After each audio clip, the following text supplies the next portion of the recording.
Mark opened his eyes to a pounding headache and the soft hum of machinery. The last thing he remembered was the emergency alert blaring through Earth's global communication system about an approaching cosmic anomaly. Now he found himself lying on what appeared to be a medical bed, but everything seemed oddly large. The room was pristine white, with strange symbols glowing on the walls. Medical equipment beeped steadily nearby, but their design looked alien and advanced. Mark tried to sit up, only to realize he was held in place by some kind of energy field. "The subject is awake," a deep feminine voice announced from somewhere above him. Mark turned his head to see something that made his jaw drop. A woman, at least 9 feet tall, stood in a doorway that seemed properly sized for her massive frame. She wore what looked like a military uniform in silvery blue, with insignias he didn't recognize. "I am Captain Rose," the giant woman said, approaching his bed. Her movements were graceful despite her size.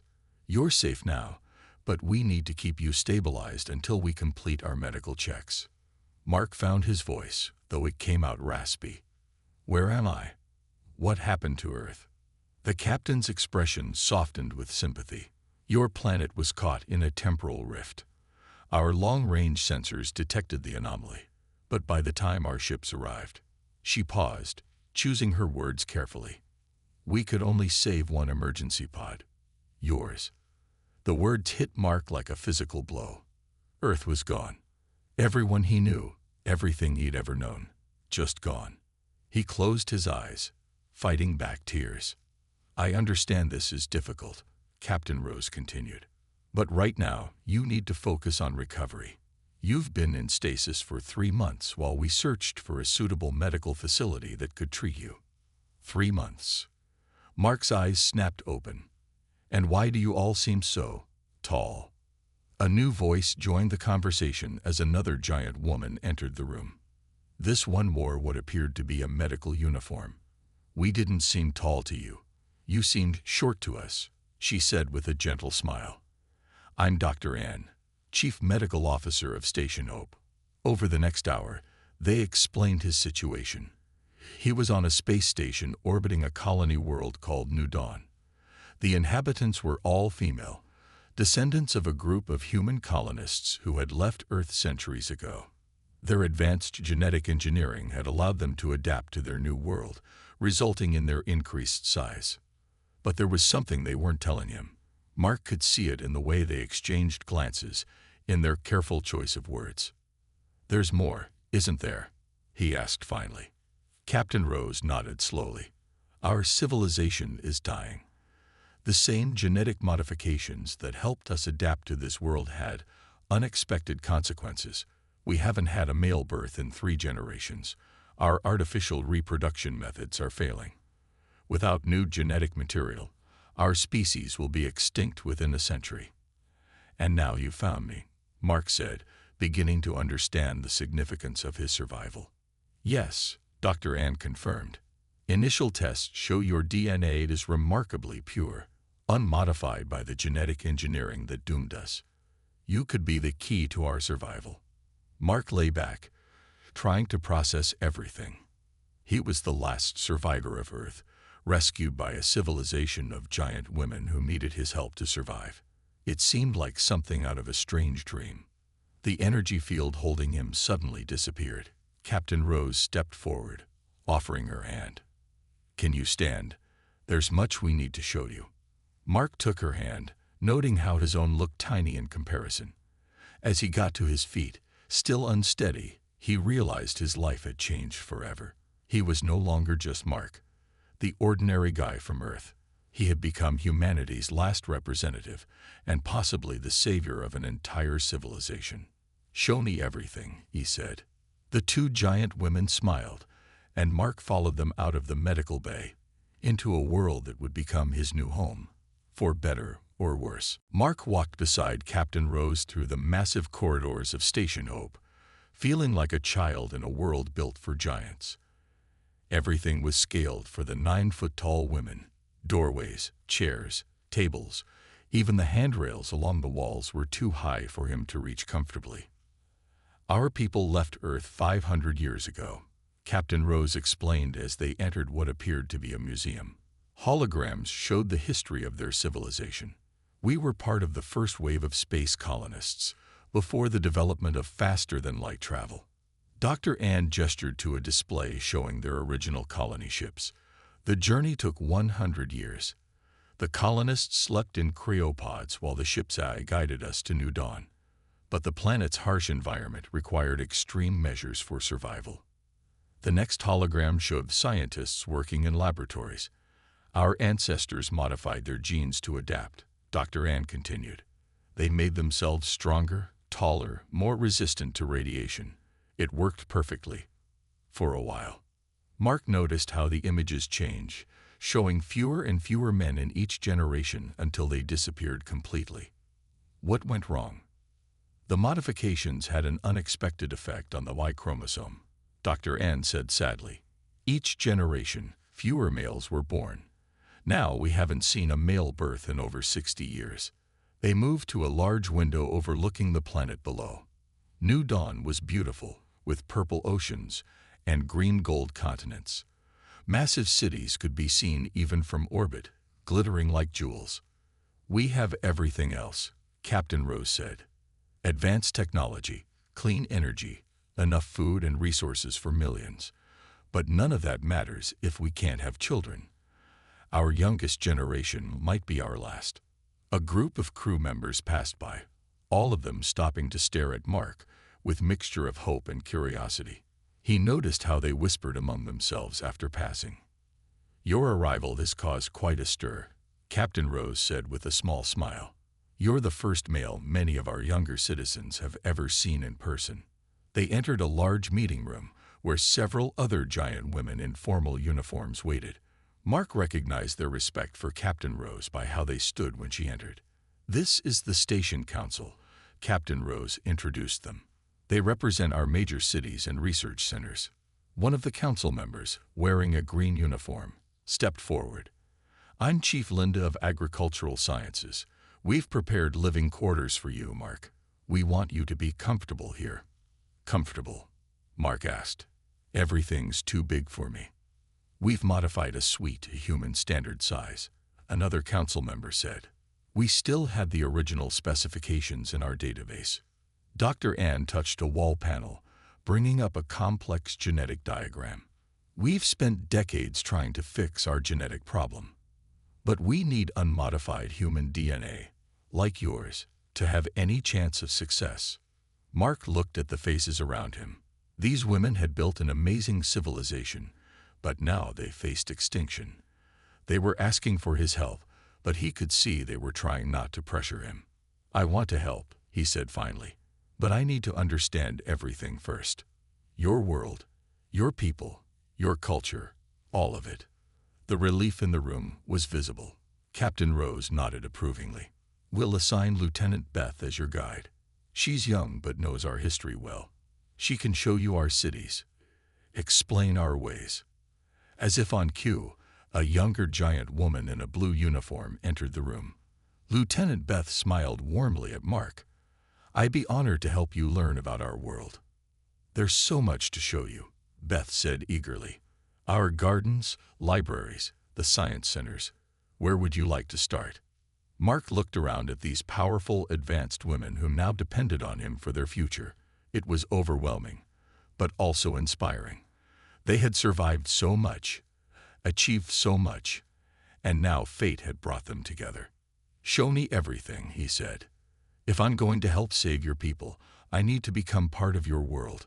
Beth's smile widened. Then let's begin with the heart of Station Hope, our community center.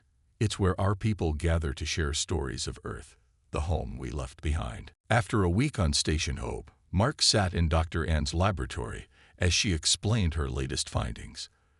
The lab was filled with advanced genetic equipment, all scaled for the giant women's size. Mark sat on a specially made high chair so he could see the holographic displays properly. Your DNA is remarkable, Dr. Ann said, pointing to a glowing double helix floating in the air between them. It's pure, unmodified human genetic code. We haven't seen anything like this in centuries. The doctor brought up another image.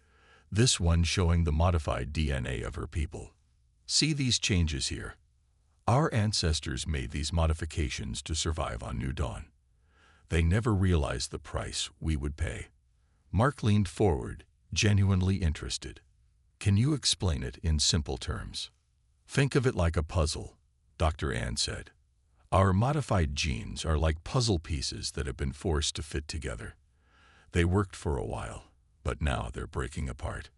Your DNA could be the key to fixing the puzzle properly. Lieutenant Beth, who had become Mark's constant companion, watched from nearby.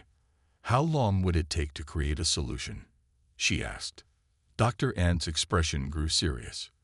With Mark's help, we could have a working treatment within a year. Without it, she paused, looking troubled. We have maybe 30 years before our population begins to collapse. The door opened, and Captain Rose entered with several council members. They had been discussing Mark's situation almost daily since his arrival. We've reached a decision, Captain Rose announced. We want to formally request your help, Mark, but you need to understand what we're asking. Chief Linda stepped forward. If you agree, we would need genetic samples from you. Dr. Ann would use these to create a treatment that could repair our damaged DNA. It would let our people have male children again. The process would be completely safe for you, Dr. Ann assured him. We would never risk harming our only hope. Mark stood up, feeling the weight of their expectations. What about the children? Would they be normal-sized? The first generation would likely be between your height and ours, Dr. Ann explained. Future generations could choose their size once the genetic damage is repaired. Lieutenant Beth moved closer to Mark. Over the past week, she had shown him their amazing cities through virtual tours, taught him their customs, and answered his endless questions. Now she spoke softly. Whatever you decide, we will respect your choice. Mark walked to the window, looking out at the purple oceans of New Dawn below. These women had lost their homeworld just like he had. They had survived and built something amazing, but now they faced extinction without his help. If I agree, he said slowly, I have conditions. Captain Rose nodded. Name them. First, I want citizenship, full rights as a member of your society. Mark turned to face them. Second, I want to be involved in raising any children born from this project. They'll need someone to teach them about their human heritage. Third, he continued, I want Dr. Ann to teach me everything about this process. I need to understand exactly what we're doing. The council members looked at each other, then at Captain Rose. She smiled. We accept your terms. In fact, we had hoped you would want to be fully involved. Dr. Ann stepped forward, excitement clear in her voice. I can begin teaching you immediately. The genetic science is complex, but you're learning our language so quickly. I think you can handle it. Lieutenant Beth beamed with pride. She had been teaching Mark their language and customs every day. He's a fast learner, she said, and he asks good questions. Mark looked around at these giant women who had rescued him from the darkness of space. They had given him a new home when he lost everything. Now he could help give them a future. When do we start? He asked. Dr. Ann gestured to her lab equipment. Right now, if you're ready. The future of our people can't wait. A month had passed since Mark agreed to help save the giant women's civilization. He sat in the community center with Lieutenant Beth, watching a traditional dance performance. The dancers moved with surprising grace despite their size, telling stories through their movements. This dance represents our journey from Earth, Beth explained, her voice soft. See how they mimic the launch of the colony ships. Mark nodded, fascinated by how the dancers used glowing ribbons to create the illusion of spacecraft streaking through space. Your people have kept so many memories of Earth alive, he said. We had to, Beth replied. It's why every child learns about Earth, even though none of us have seen it. Well, except you now. Her voice carried a hint of sadness. Their conversation was interrupted by raised voices from across the room. Two groups of women were arguing, their voices echoing in the large space. Mark recognized Chief Linda among them. "Is everything okay?" he asked Beth. She sighed. "Not everyone agrees about the genetic program. Some think we should wait longer, try to find another solution." Mark watched as Captain Rose approached the arguing groups. Even among the giant women, she carried herself with special authority. The arguing stopped as she spoke to them quietly. "Your people seem divided because of me," Mark said. "Not because of you," Beth corrected. "Because of change. For 3 generations, we've lived in a world without men. Some fear what your help will mean for our society." Dr. Ann joined them, carrying a data pad scale to Mark's size. "The traditionalists worry we'll lose our way of life," she explained. "They don't understand that we can embrace change while keeping our traditions." Mark thought about this.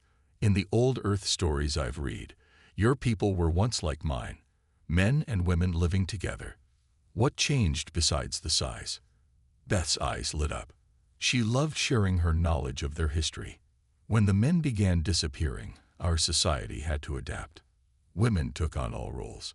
We created new traditions, new ways of thinking. Like the unity circles," Dr. Ann added, pointing to a group of women sitting in a perfect circle nearby. "They're sharing life force through meditation. It helped us cope with the loss of half our people." Mark watched the unity circle with interest. The women sat with their eyes closed, holding hands, a soft glow pulsing between them. "Could I learn that?" he asked. Beth looked surprised. "You want to learn our ways?" "Of course," Mark said. "If I'm going to help create a future for your people, I should understand your culture, not just the science part." Captain Rose, who had settled the argument, approached their table. "That's exactly the kind of thinking we need," she said. "Both sides could learn from your attitude, Mark." A young girl, still nearly 7 feet tall, ran up to their table. She stared at Mark with wide eyes before asking Beth something in their native language. Beth laughed. "She wants to know if you'll teach her about Earth animals. She's never seen pictures of small ones before." Mark smiled at the girl. "I'd be happy to. In fact," he turned to Captain Rose, "maybe that's how we can bring people together. I could teach about Earth while learning about your world. A cultural exchange." Captain Rose nodded thoughtfully. "That could work. It would help everyone see that change doesn't mean losing who we are." "We could start with weekly gatherings," Beth suggested excitedly.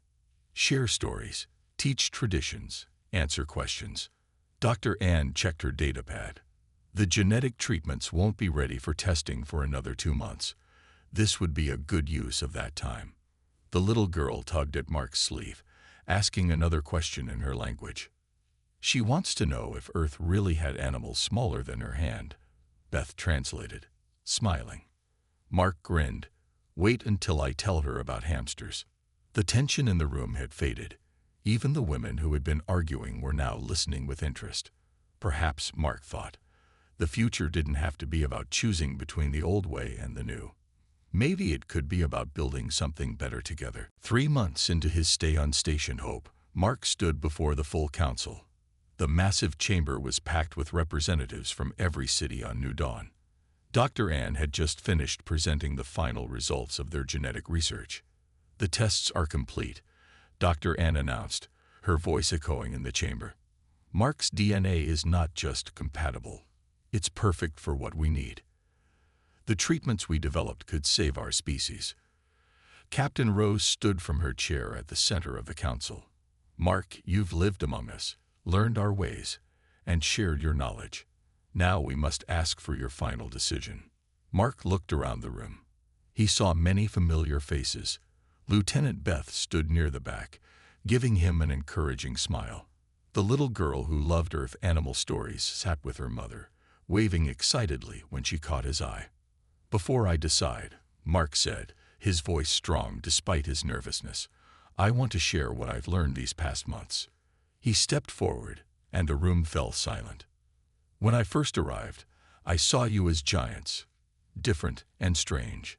But now I know better. You're human, just like me. Different on the outside, but the same where it matters." Mark pointed to the huge window showing New Dawn below. You've built something amazing here. Your cities are beautiful. Your technology is incredible. But what impresses me most is your spirit. He turned back to the council. You lost half your people to genetic engineering gone wrong. But you didn't give up. You adapted. You created new traditions. You survived. Chief Linda spoke up from her seat. And now we ask you to help us survive again. Yes, Mark nodded. But not by erasing what you've become. Dr. Ann and I talked about this. The treatment we developed won't just fix the genetic problem. It will let future generations choose. Dr. Ann stepped forward, bringing up a holographic display. He's right. Children born after the treatment could decide their own size when they reach maturity. Some might choose to be tall like us, others short like Mark. Both would be healthy. Murmurs filled the chamber. This was new information for many. I've made my decision, Mark announced. The room fell silent again. I'll help, but not just with the genetic treatment. I want to be part of this society's future. Captain Rose leaned forward. Explain what you mean.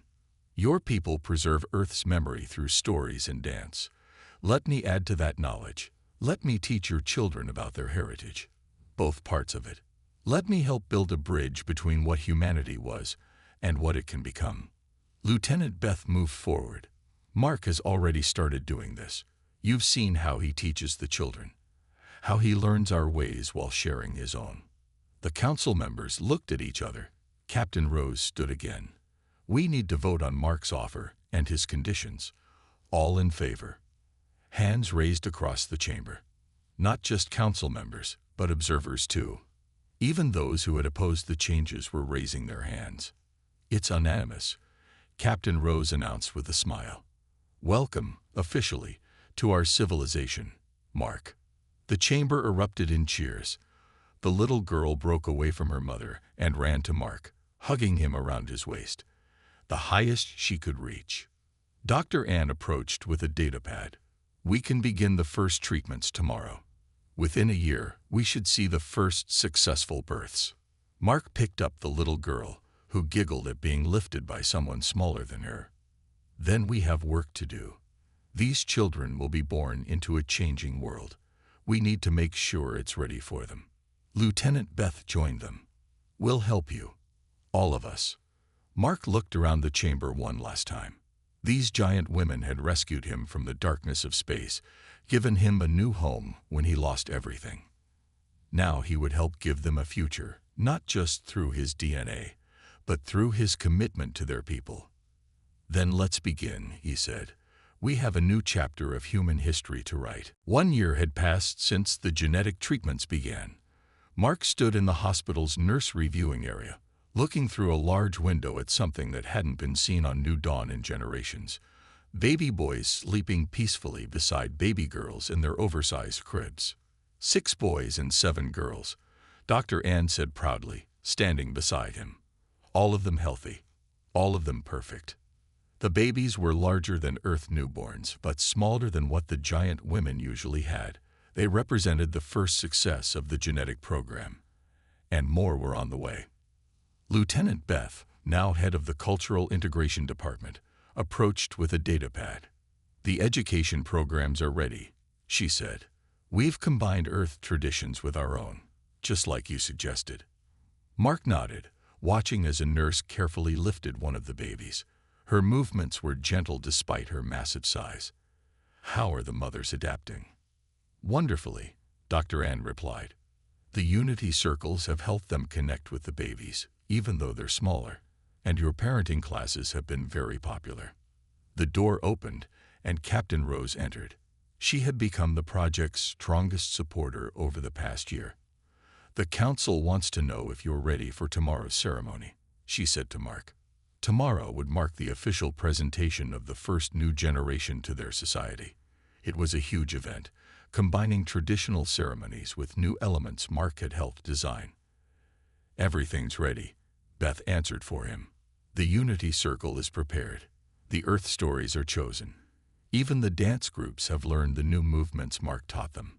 Mark turned from the window. What about the size adjustment facilities? Will they be ready when these children grow up? Dr. Ann brought up a holographic display. Construction is almost finished. When these children reach maturity, they'll be able to choose their size safely. Some might stay small like you. Others might grow tall like us. All of them will be able to have children of their own. The best of both worlds, Captain Rose said with satisfaction. A small commotion at the end of the hall caught their attention. The little girl who had first asked Mark about Earth animals, now his star student, was leading a group of children his height. They were from the new youth program, where young giants learn to interact with smaller humans. "Teacher Mark," she called out excitedly. "We finished the Earth animal paintings for tomorrow's ceremony." Mark smiled.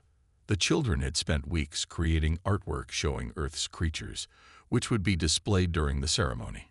It was their way of honoring humanity's shared heritage. "Has everyone memorized their parts for the storytelling?"